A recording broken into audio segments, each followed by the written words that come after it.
MZTV. The problem, ladies and gentlemen, I think you know this, is fatalism. Fatalism is saying to yourself that because everything is of God, and because the world is on a crash course, and we know that the system as presently constituted is going to be destroyed, the challenge is to give a damn after receiving that news. And it's a challenge to me every day. I'm giving this talk because of comments on yesterday's video about how we feel dropped out of the world, how we feel not involved, and how difficult it is to jump into the reindeer games being played by Rudolph and all the other reindeer, Dancer, Prancer, Dasher, Vixen, Comet, Cupid, Donner, Blitzen. Hey, I think I just got them all. I should have won a radio contest or something. It is a challenge, and I'm going to address that challenge right now. This is Martin Zender. Welcome to another edition of the MZTV. Our Lord got depressed many times, and he was exasperated many times. And we have record of him going into the mountains to pray before daybreak to be with his Father. That was his version of playing video games. That was his version of me watching Three Stooges videos.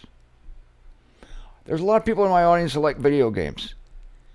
Now, here's my take on that. This is all related. This is all related. And then I'm going to explain to you how playing video games relate to Jesus Christ going into the mountains to pray. That's a good one.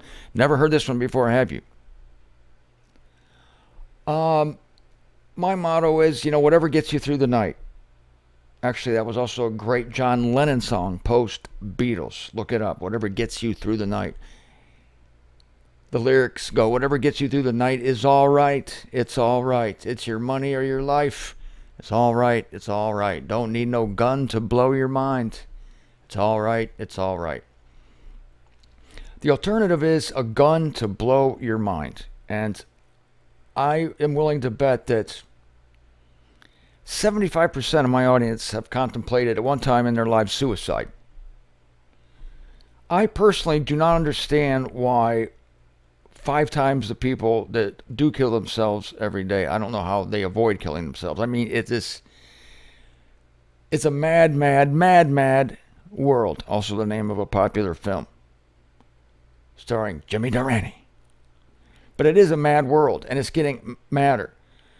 And I really need to make a show on a comment somebody made like 5 days ago. I was talking about how my technical problems drive me crazy, and they push me to the wall, and they depressed me. And this woman said, and I don't blame her for saying this, but I had to correct her, and I did it in the comment section. She said, Paul must really think Paul would say we were wimps. Paul would really say we were wimps. Because the problem I was telling you about was a technical issue, and it's like, oh, poor Martin Zender, he can't get his YouTube up in good time. Oh, his upload speed got slow. Poor guy, he's really suffering evil for the evangel. Too bad he's never been stoned or shipwrecked. And I might have commented that it would be more exciting to be shipwrecked, and if you're stoned, at least you die, and your problems are over. Couple ouchies, and you're done. It's preferable, I think. I honestly do. Especially knowing that God sews in a little glitter at the end to help you get through it. Stoning lasts, 5 minutes? And you're done. This shit lasts a long time. Technical problems, I've been fighting them for 27 years.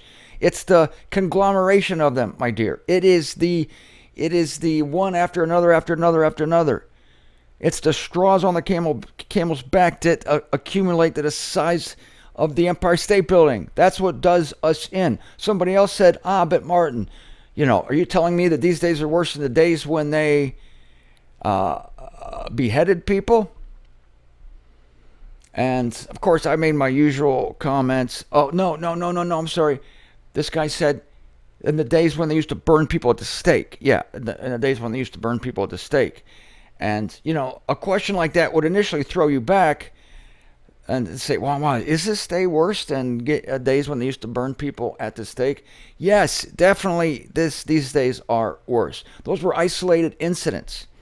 But the thing today is that there's so much evil. It's so saturated in every aspect of society that these isolated incidents, like in the Middle Ages where they burned people at the stake, it's not like happened every day. People just didn't get burned at the stake at will. Today, children get shot at school on a whim. People get shot in movie theaters. It's terrible. So I was making these cases, and I explained to Paul in, of course, 2 Timothy 3, saying that in the last days perilous periods will be present, and made the case that Paul looked at our day as the worst. Our day that we're now living in are the perilous periods Paul prophesied concerning, and even he thought that these days would be worse. And then somebody else commented, and this was brilliant. He said, yeah, on top of that, we still burn people at the stake.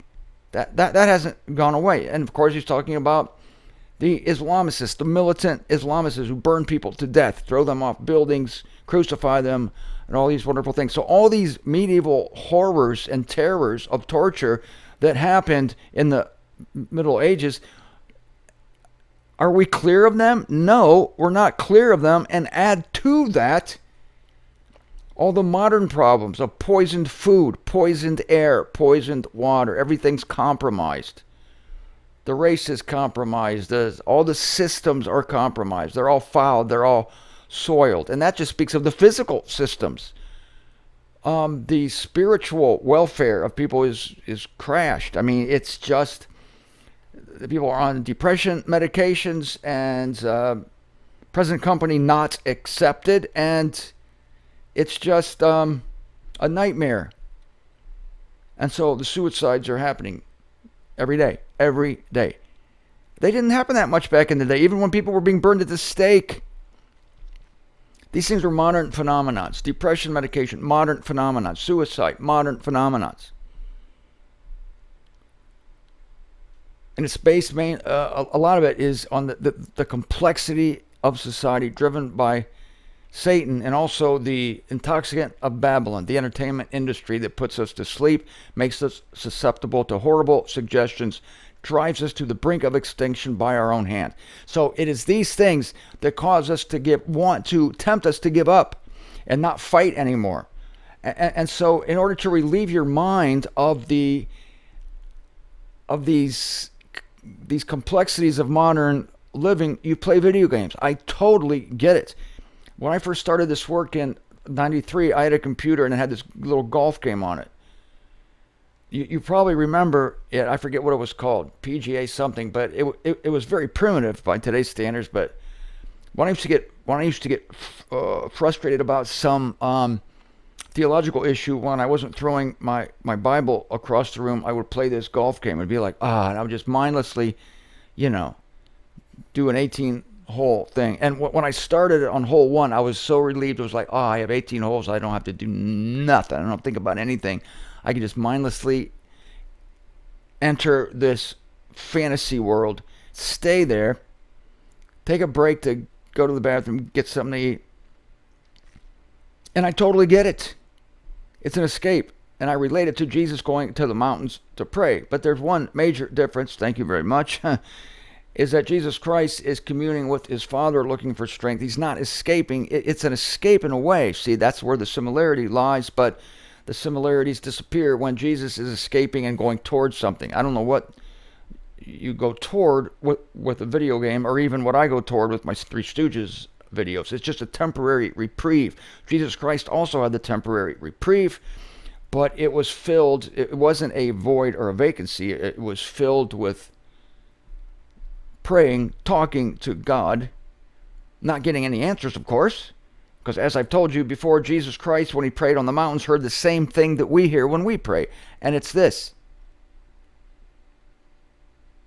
Yeah, that's what the Son of God heard when he prayed. You ready? We're going to do it again. When the Son of God prayed, the Son of God prayed to his Father, this is what he heard.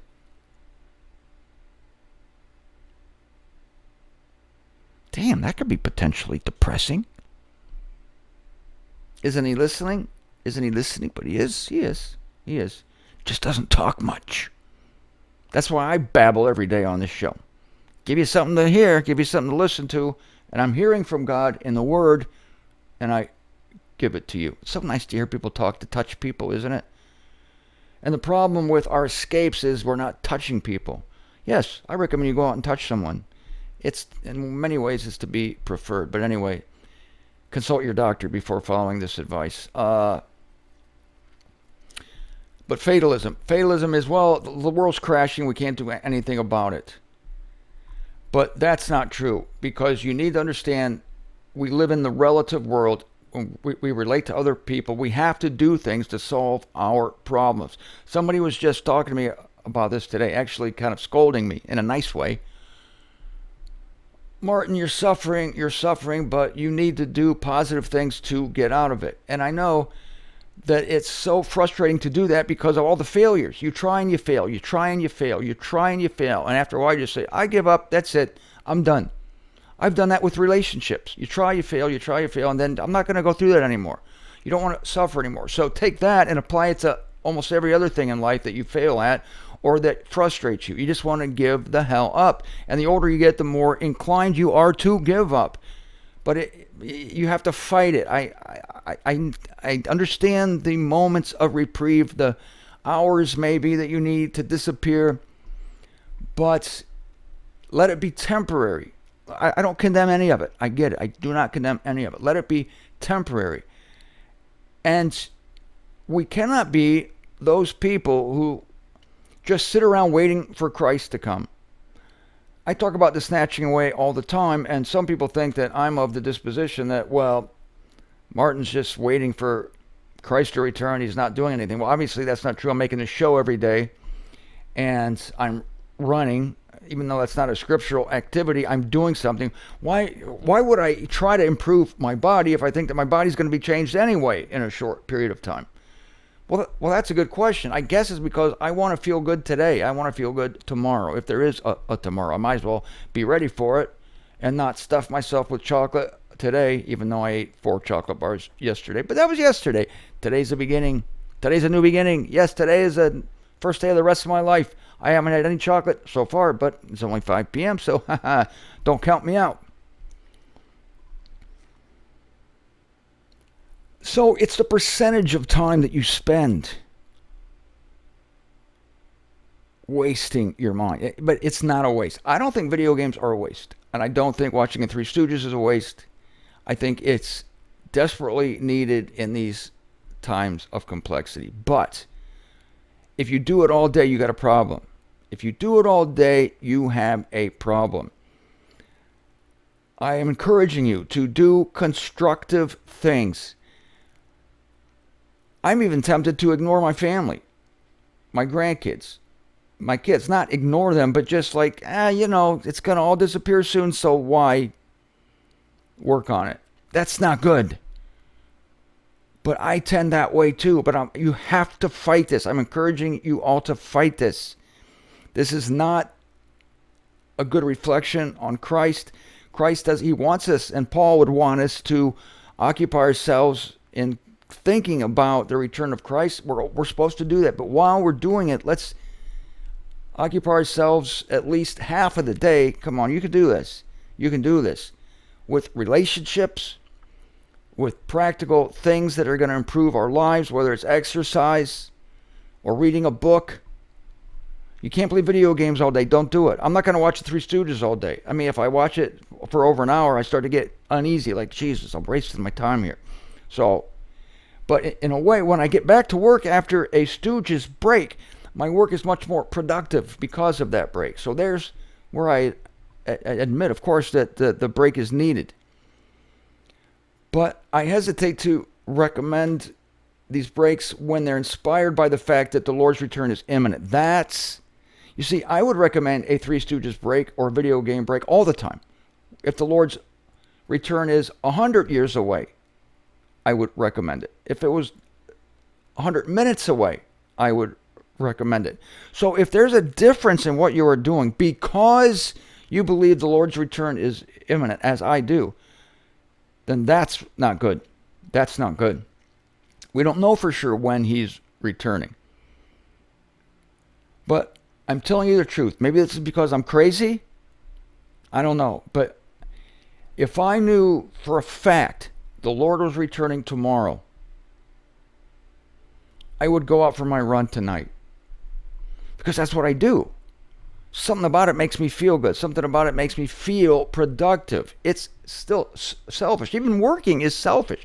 Doing something productive. You work 8 hours a day, you think it's a great sacrifice. No, it's selfish because there's something about it you like. It makes you feel fulfilled as a person. You're happy to be making money or to be providing for your family. I'm constantly saying, I'm suffering evil for the evangel, and I am. But there's something about me that likes it, or else I would do something else. It was so damn miserable that I hated it, then I would do something else. I can still complain about it even while, knowing that there's something about it that is good for me, that helps me. Whether I'm contemplating a reward or whether it's just the satisfaction of changing someone's life with information. I'm in an information war. And so up till the last day of our time here on earth, I got to provide people with the right information. Up to the last day of your time on earth, you should be taking some care of your body. Some people would say, well, if I knew the Lord was going to return in 24 hours, I would go order 10 orders of French fries. I would get 5 milkshakes. I would call a prostitute and pick up a carton of Milk Duds. Yeah, okay, well, you could do that. But somehow, I don't think most of you would. I think most of you would spend the time in quiet contemplation. I think that most of you would still have a sandwich for lunch. You would still drink water. You would still put a couple of bananas in the blender. This is what I recommend. I want you to do this. Blend your bananas. Please blend your bananas. Brew your coffee. Yes, please simmer your rice. Soak your Cheerios in whole milk. Do it. Even if you knew for a fact that the Lord was coming back tomorrow. Oh, the Lord's coming back tomorrow. I'm going to fly to Las Vegas and get 5 hookers. Oh, you could, but I don't recommend it. Because up till the last, we want to be proper display vessels of God's Spirit in us. Don't we? I do. I don't want to blow it. I don't want to do something stupid. I don't want to do something. Why would I want to do something stupid an hour before Christ comes? That'd be stupid to do something stupid an hour before Christ comes. If I'm going to do something stupid, I'll do it whether his coming is 1,000 years away or 10 minutes away. I'm going to do something stupid, but I'm not going to do something stupid because he's returning soon. So, if you want to waste your life, you can waste it whether his coming is 100 years away or 10 minutes away. Go. You can waste your life. But don't waste it because his return is imminent. Am I making my point? Don't do it because of that. Even if you knew 100% sure. We're not 100% sure when he's coming back. Even if we knew 100% sure. I don't believe I would change anything. Wait a minute. You know what? Yes, I would. I would call my family. I would make sure everybody was good. I would make sure everybody was fine. So I would do noble things, and I think most of you would, if not all of you. I think you would do noble things with the last 24 hours of your time here on the planet. So I want you to think of every day as an opportunity to do noble things. I want you to think of every day now as an opportunity to glorify God in your bodies. You're free to screw up. You're free to make mistakes. You're free to blow it. I don't want you to make mistakes, screw up, or blow it. I don't want you to. If you do make mistakes, learn from them. Don't make the same mistake twice. When you make it, cut yourself slack. Don't make the same mistake again. Strive. You're not striving for salvation. Hell no. That's a free gift. We're striving to present ourselves living sacrifices to God. We want to be well-pleasing to God. We need our breaks. We need our time in the mountains / time with our video games, our golf programs, or whatever. Three Stooges videos, whatever you do, whatever gets you through the night. We need that. But don't let it over-occupy you. And for sure, don't do it because you think the Lord's return is imminent. Jesus told a parable at one time of a servant who was, when his master returned, he was working. See, we don't have to do that in order to get our pass to heaven. No, we don't have to do that. Paul says, whether we're watching or drowsing, we will be snatched away together with him. So you can eat those milk duds at the whorehouse in Vegas, and you'll still be snatched away. But would that be a good reflection on the Christ life within you? I'm thinking not really.